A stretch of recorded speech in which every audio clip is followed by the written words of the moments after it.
I want to talk about triggers, insecurities, needs, desires, getting into a little bit of the underbelly of being a human. And, those things come up a lot in romantic relationship because romantic relationship is the most personal and vulnerable thing to us. So it's going to trigger the shit out of us. But actually, all of these things really come down to our relationship with and to ourselves. So they can come up in any dynamic, any situation, because we're social creatures. We relate to each other. And so, our attachment styles and all of these things, our triggers and our desires will show up in various dynamics. So let's dive into kind of the messy part of being human and see what arises.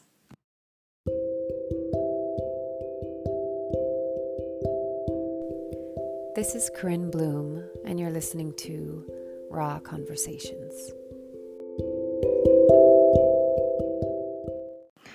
I talk a lot about self-worth in my practice. And the thing is to get to a place of self-worth, it's really just about accepting our entire self. Like all of the parts, including the messy parts or the parts we don't like or even hate or that we feel ashamed of. And so that's why it's really important to talk about this stuff, because I think part of why I like talking about these things is also just so that that you're not alone. That humans, we all share similar feelings, experiences, qualities. The story might vary, but I'm taking this course right now, and the person leading it often says, you'll find that there's kind of 4 or 5 topics. There might be hundreds of people on a call, and actually the themes are all very similar. And you might be able to boil it down to 3, 4, 5 different topics, or you might really resonate with somebody else's question or what they're going through, because we tend to experience very similar things. It's not to say that our experience isn't unique to us, but we often, I can't tell you how many times I get people in a consultation that will say, is there something wrong with me? Have you heard of this before? And I'm like, oh yeah, God, like everyone. And I would say that, 99% of the time, what people are struggling with is not feeling good enough, not feeling worthy enough, not feeling lovable enough. And who knows why? There's so many different reasons, right? But I won't go into that part of the conversation in the pursuit of not having this be insanely long. But just it's so important to talk about these things. 1, to know that you're not alone. 2, to know that this is just a normal part of being human. It's like normalizing our humanity because it's been vilified, villainized so much. And really the only way to get to true freedom, true liberation, is to be at peace with ourselves, and that is to accept and embrace all parts of us as just being part of human, and that's okay. There's nothing wrong. So, and shame, if there's any shame in the mix, shame likes to be, hidden and quiet. The worst thing for shame is to be able to talk about it. So that's actually the best thing that we can do for shame. So people don't like to talk about triggers and insecurities and their shadowier bits, but we have to. It's like, think of it as the obstacle is the way, the pain is the portal. Going into these things is it's going to be the thing that helps you, because otherwise you're just running away from yourself. And that's really painful, and that's really exhausting at the end of the day. So when people are in relationship or they're dating or just in general, but I'm going to put it in that context because, like I said, that's when we get triggered the most, because it's the most personal and vulnerable.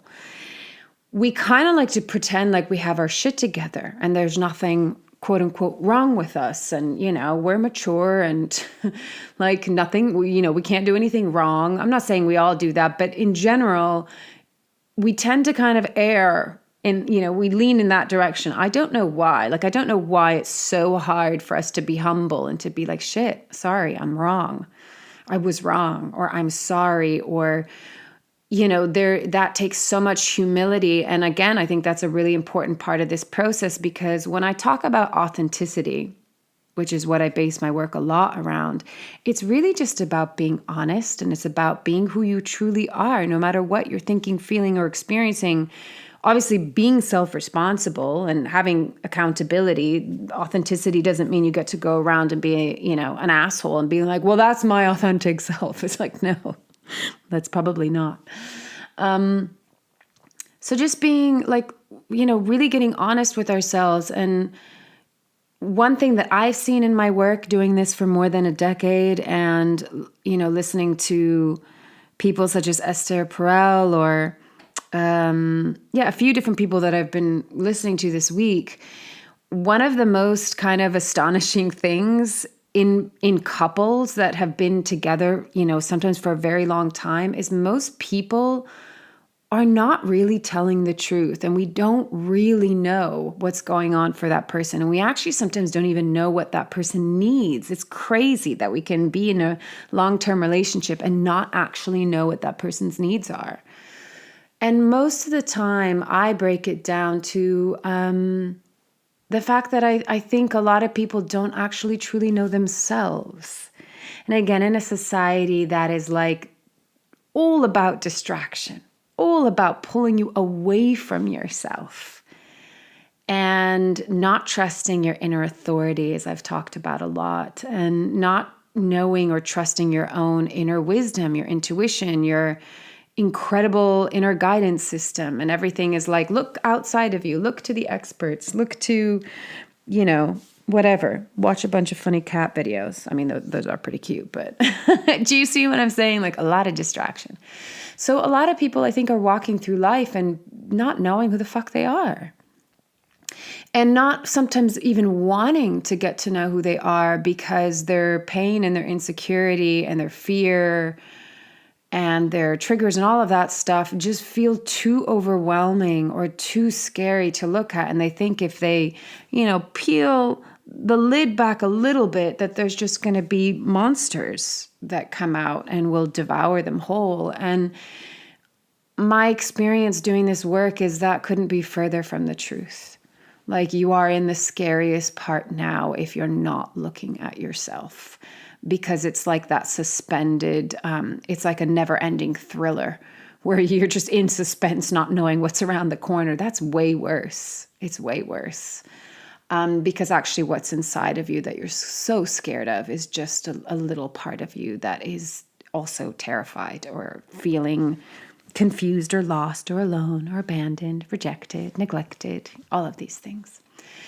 So our triggers are something that are so important to get to know, because they're unconscious until we make them conscious, and they tend to rule and run the way that we operate in relationship. Again, can also be with friendships, can be with work, can be online. Jesus, people trigger the shit out of each other online, right? So easy because you're safe behind a screen.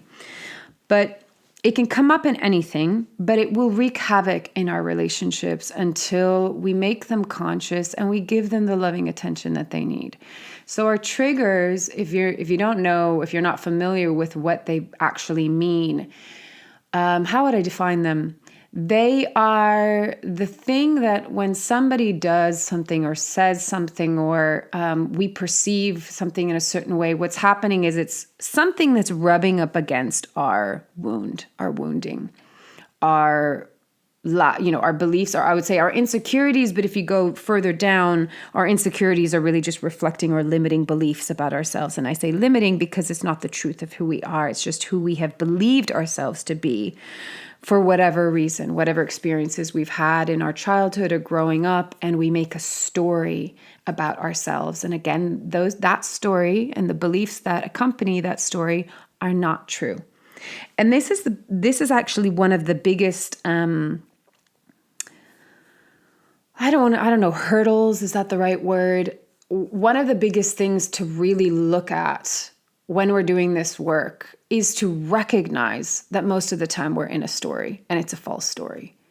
and to recognize, we have to understand what are the beliefs that are holding up, like that are the stilts for that story.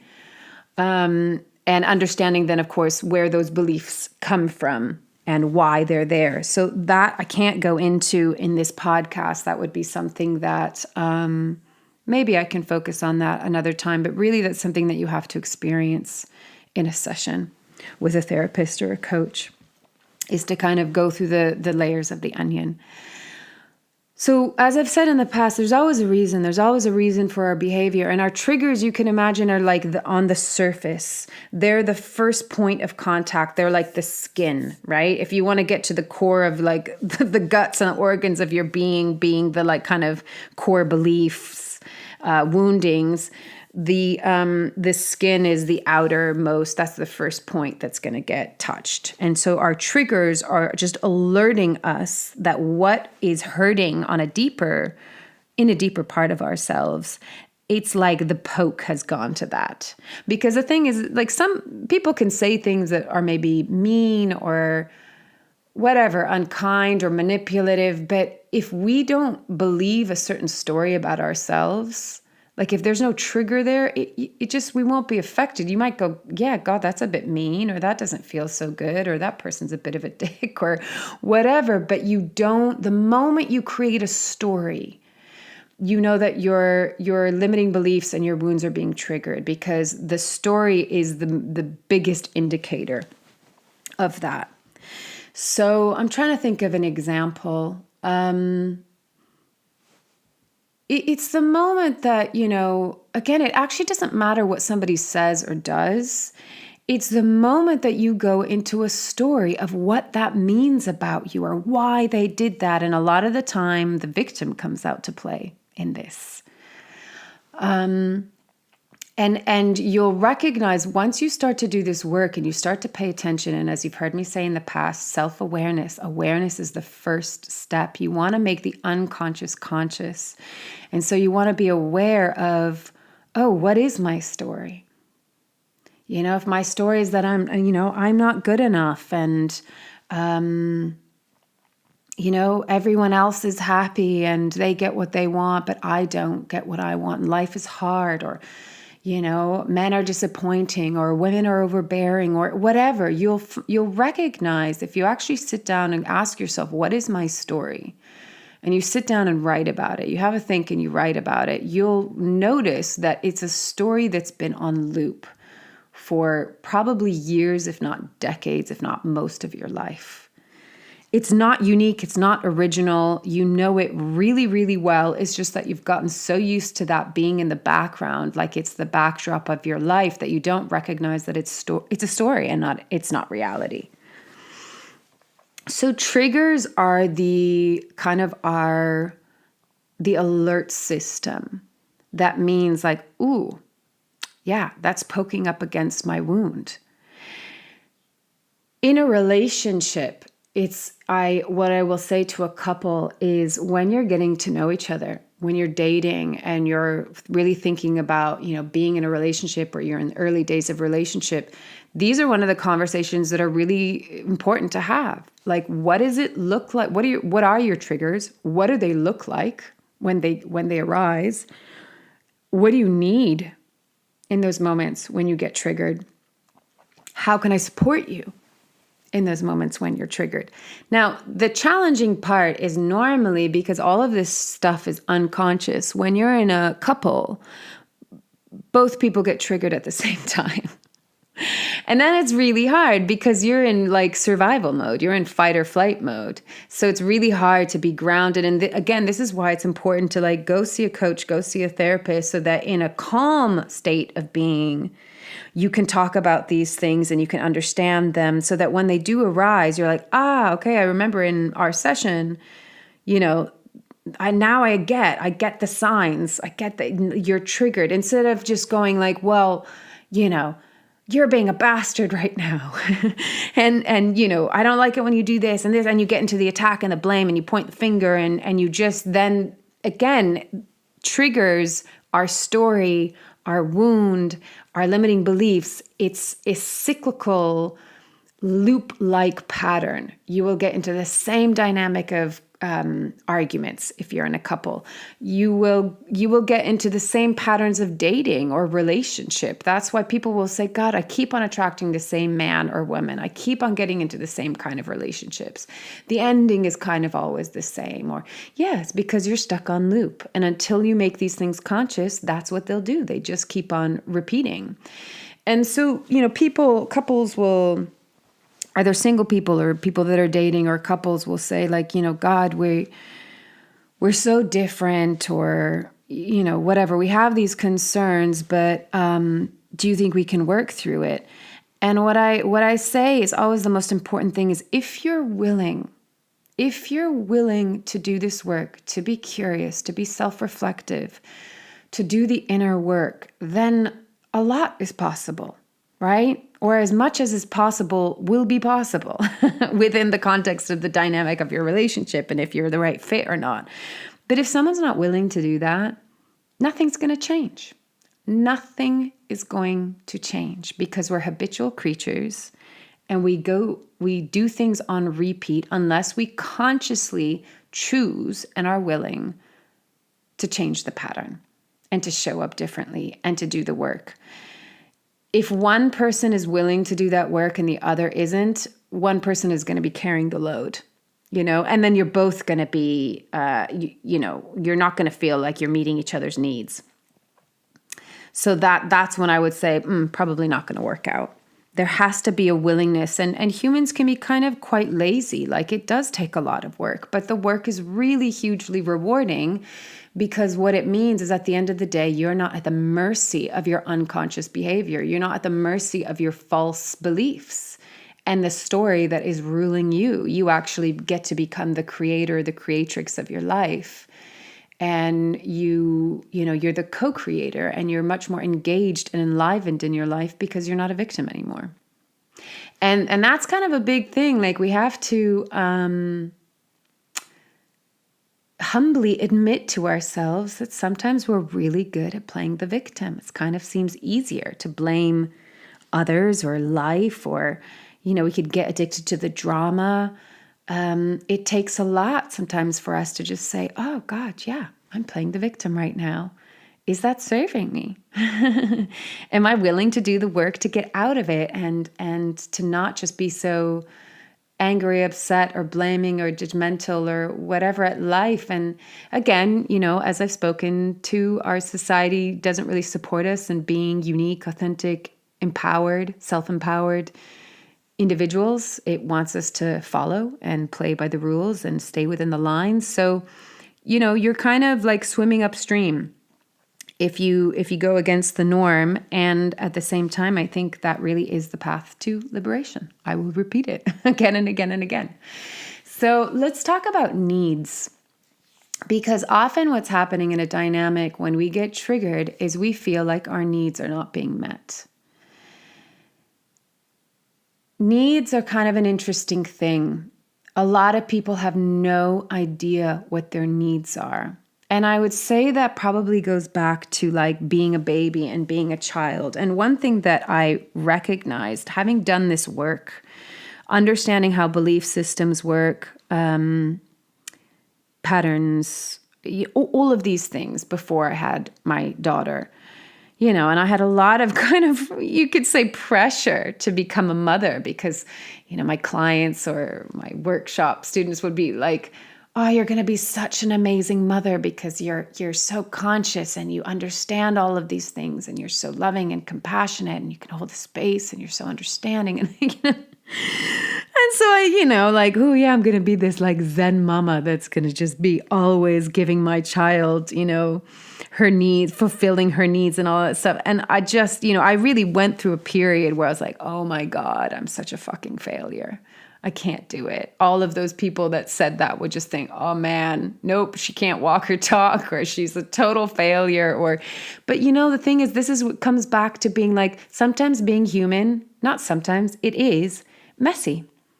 We have messy parts of us because we're not perfect. And this idea that we're perfect or should be perfect is absolute bullshit. We're human.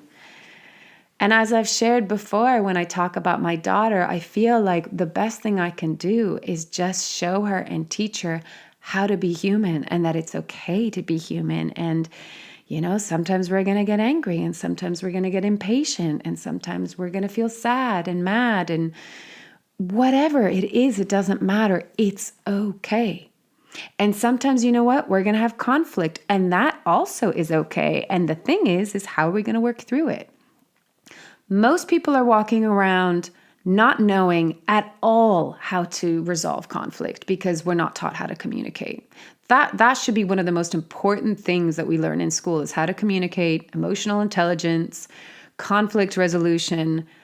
Our world is a bloody disaster because nobody, very few people, especially at the top. I hate saying that. I hate using that. I don't like to look at things hierarchically, but the people that are, they don't have a clue. It's all about like just stuff that under the rug. And I didn't say that. And, it's not very authentic anyway. There's a lot of lies. But so, we're not taught that. And so when I became a mother, I was really tested, confronted of like, well, shit, I can't always fulfill my daughter's needs. You can't. Because I can't even always fulfill my own needs. And I do have my own needs. We all have our own needs. Every single human being does. So, and it doesn't, like one thing that what I do with my daughter is that I will say to her, please don't take this personal. I just don't have the capacity in this moment. It's not personal to you, but I didn't sleep or I'm hungry or I'm, stressed about this or I'm overwhelmed about that. And so my behavior might come out in a way. And what the child will do is the child will take it personal because we don't have the mental formation yet to kind of understand and separate and discern and decipher. And so that's why, again, if we haven't done the work and we haven't made the unconscious conscious, we're still doing that as adults. So we're taking everything personal. And we're expecting that all of our needs should be met because the thing is, okay, let's face it, as a baby, we're the most like helpless creatures, right? It takes us so long. It takes us 18 years, I'd say even more. It takes us so long even just to be able to speak or to walk. Whereas animals, some are like up and running from the moment they pop out of their mama.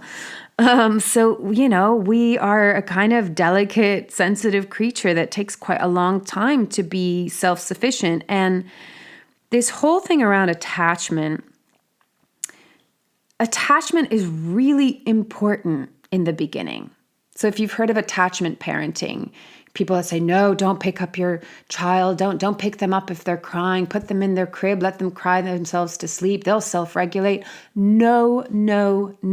That is fucking abuse. I'm sorry. I'm going to say it as it is. That is so misconstrued. It is a baby cannot self-regulate.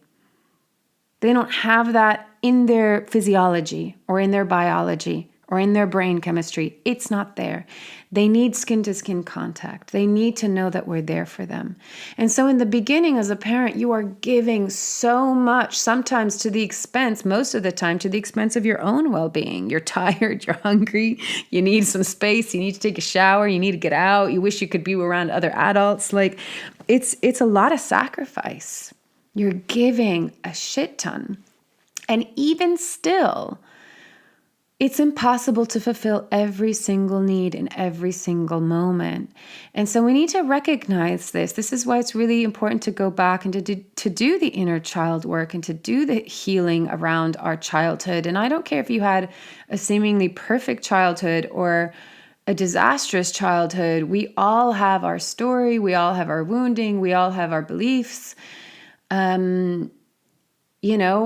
I've seen it even in like quote unquote perfect families, which just by the way, that doesn't exist. It just doesn't exist.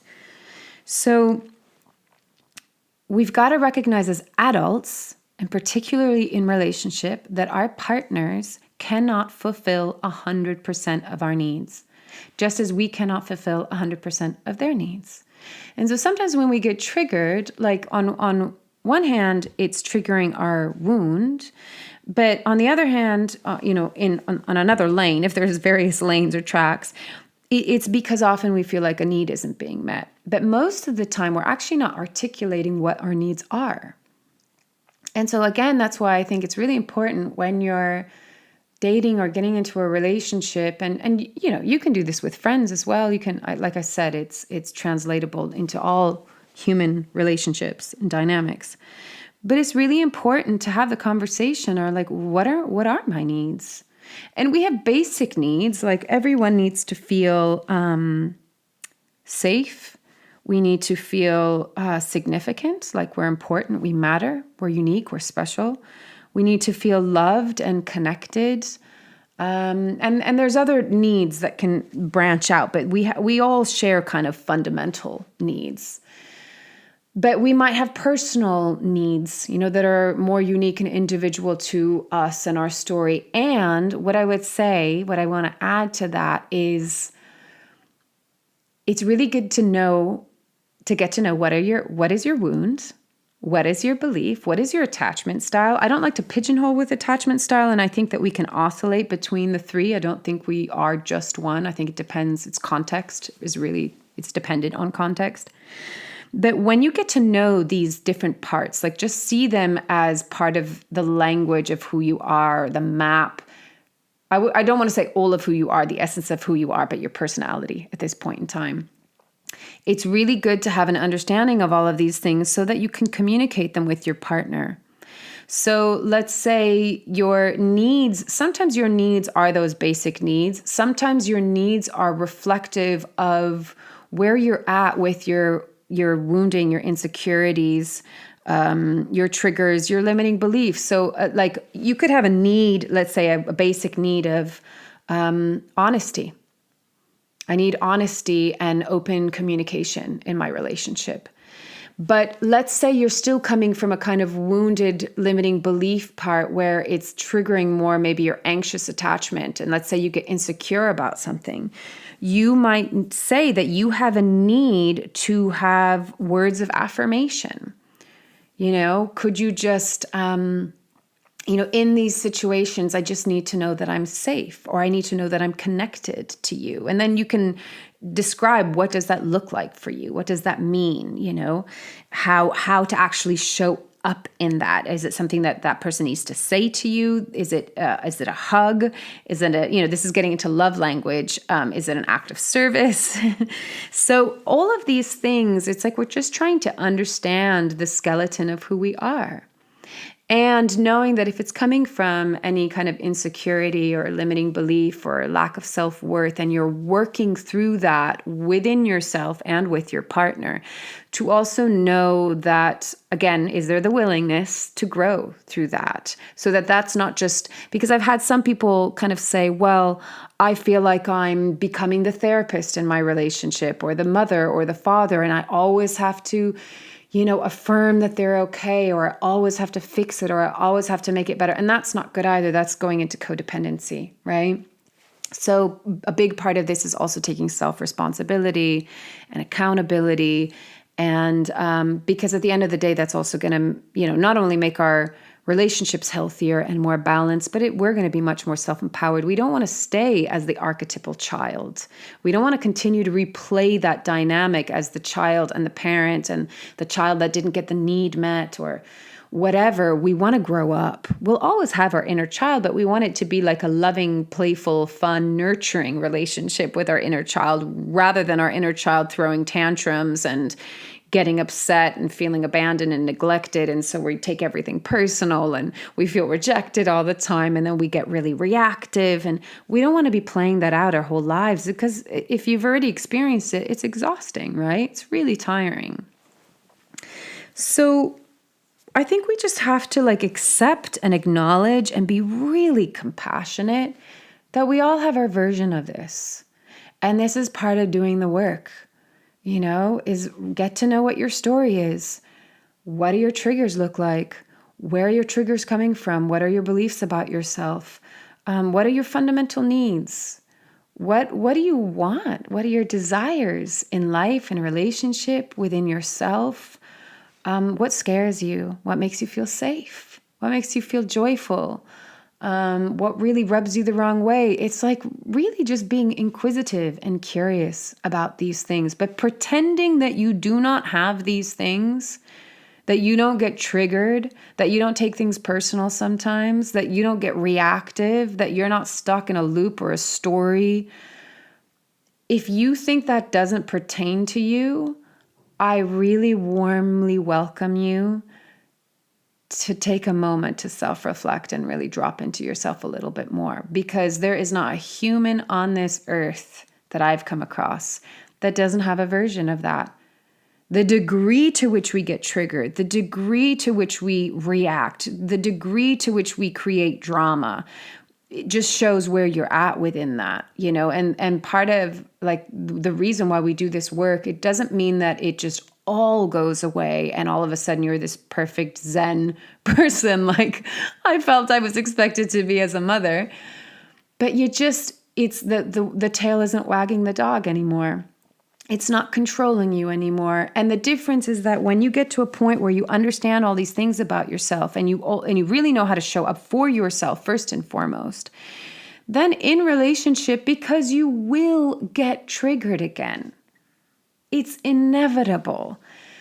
But when you have the awareness and it's conscious, you can say in the midst of a dynamic with your partner, I'm triggered right now. And this is why I'm triggered right now. And this is what I'm really needing right now. And could you do that for me? There's a request. There's no demand, right? So the flavor of your quote unquote arguments become much more conversational. They become much more conscious. They're much more self-aware. Each person is taking self-responsibility. They're not in that loop of drama of attack and defense. That's the difference. You don't do this work to become perfect. You do this work to become an adult and to be able to choose to respond to things rather than to always be at the mercy of your reactions, your unconscious reactions. And to just stop playing the fucking record again and again and again, which just brings a lot of misery to people. If you're not in a relationship, if you're dating, or if you're coming out of a relationship and you're going through the heartbreak or you're mending, it's just such great opportunities to look at this stuff. When it's more alive, because it's more triggered, because you're more vulnerable and sensitive, those are the moments to not harden and close up, but to open more and to dive more fully in, because the only way out is through. And if you're covering up and you're pretending and you're ignoring and you're distracting, you're just going to be carrying the load with you for a lot longer. And that's what's going to create the suffering. That's what's going to create the pain. And then also we kind of create this fantasy and this expectation, but I'll meet the person that will just intuitively know everything that I need and will be able to fulfill all of those needs for me and will be so similar that will like everything just the same, that will have no problems and no arguments. If that exists for you, will you contact me? Because you should be the teacher. You should be teaching everyone in the world, because I have not met a single human being that has had that experience. Obviously, what we're looking for is the most amount of harmony with someone, but that really comes down to how harmonious are we within ourselves. And if you're harmonious within yourself, which doesn't mean that you're always happy and you're always positive and you're always at peace, it just means that you're accepting of your entire humanity, all the messy bits as well. That when you're triggered or when you're down or when you're, scared, you embrace it. You love it. You love yourself. You hold yourself. You're there for yourself, no matter what. Right? That's really like the best that we can get to. And that's where peace resides, because you're not fighting yourself. You're not in conflict with yourself. That is the most exhausting thing. And so if you're in as much harmony as you can be within yourself, which just means you're being accepting of your entire self, then you'll be able to also recognize how harmonious you are in a relationship. And, some people just aren't a match. It's like with astrology, you can look at astrology and be like, oh, no, that's not going to be a good match. Not that I subscribe to like that's written in stone, but I'm just using that as an example, right? Some people just don't gel. And so they shouldn't be in a partnership. Some people don't gel and they're in a partnership because they have something to learn, and the fact that they trigger the shit out of each other can actually be an opportunity to heal the very thing that is getting triggered. So you can take any situation and there's always an opportunity in it, how you use it, how you approach it, how you use it to grow and heal and better yourself. Not because you're not good enough, but just because we all actually have, I believe, a desire to grow. Because, what's her name? Jillian Turecki, she was saying this, that we have an innate, I don't remember how she worded it, but how I would word it is we have an innate need, it's actually a need to grow. And when we feel stuck, it's because we're not growing. And unfortunately, because there's so much fear and anxiety, a lot of people get stuck into like routine and habit, almost obsessive compulsively, but then they tend to be quite depressed because they're stuck, because nothing is changing. And they think, oh, that's safe. I'm not going to change anything. It's all going to be this. It's all going to be the same. It's all going to be predictable. But actually, we really have an innate need to grow and have some element of adventure and spontaneity and newness, novelty, to expand our minds, to enrich our experience, because we're experiential beings. Look at kids. They're curious. They want to play. They want to go on an adventure. They want to find out new things. That's in our innate being, some more than others, but it is in our innate being. And safety often gets us to feel stuck. And the same thing happens with relationship, is we want to know, anybody that's anxiously attached wants to know, they want to control. But life is full of surprises. Life is forever in one spontaneous moment followed by another spontaneous moment. And if we can do this work, we can soften into and settle into the spontaneity of life more easily. We can trust ourselves more in it. And then I think we can really live in the present moment. And that's a really beautiful thing when we approach dating or a relationship or just life in general, that we don't need to control. We don't need to predict. We can be in the aliveness of the present moment and be curious enough to step into the unknown future that is to come. And to not be so bloody anxious about it, But if you're anxious and you're scared right now, that's okay. That's okay. That's part of being human. And so you bring it towards you and you embrace it and you hold it and you love it. And that's really what this all comes down to. There's nothing that you need to do. There's no great technique. There's no, if you do more of this, that, and the other, you're going to become a better, more spiritual, more enlightened person. You just have to be. You just have to hold your entire experience knowing that nothing is wrong with you. There's nothing to fix. There's no problem to solve. There are only parts of you that need your loving attention. And that's it. It's really that simple. And that will be the message that I will say over and over and over again, because it's that simple in my belief, in my perspective, in my experience. You don't need to do so much. You don't need to try so damn hard. Just be. And just see if you can accept all of you. You're beautiful, you're lovable, you're significant, you're unique, you're special, you're worthy, just as you are. Don't forget that. That's the truth. All right, I'm going to leave it at that because it's been a long one. As always, take it or leave it as feels right for you, and loving you from afar.